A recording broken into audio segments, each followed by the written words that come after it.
ever come back home after a long day and realize there's no food in the fridge to cook supper? Everyone can relate on this situation. Eventually, going at the restaurant just to avoid the supermarket seems a clever idea. Unfortunately, you can discover the true face of the humanity while going out.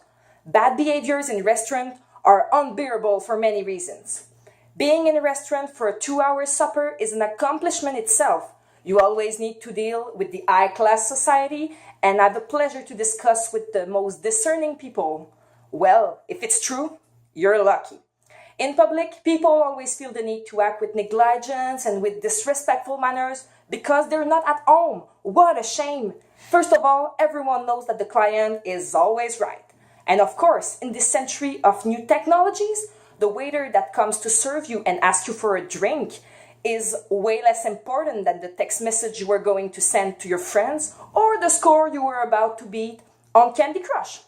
Of course, these habits are a real joke. According to a survey based on a popular restaurant in New York City, the ordinary customer is way more picky and needy when it comes to service. It takes 50 minutes more per client to be served and receive displayed since the last survey in 2004. And sadly, this time is spent on using cell phone, according to the survey. Second, everyone can relate on how noisy people are the kings of ruining a great evening and turning it into a disaster. People that can't drink a beer without screaming are the best to screw up a night. Imagine how romantic your date with your loved one can be when all you can hear is the conversation between a drunk man and his dearest friend. A noisy crowd composed with many sloppy drunks, couples that are arguing or crying babies is not the ideal company you want on Friday night, even if it's only for 2 hours.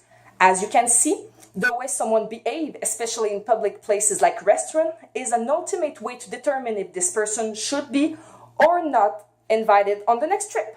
Bad behavior shouldn't be accepted or tolerated by others, so think twice before asking someone out. You could be surprised.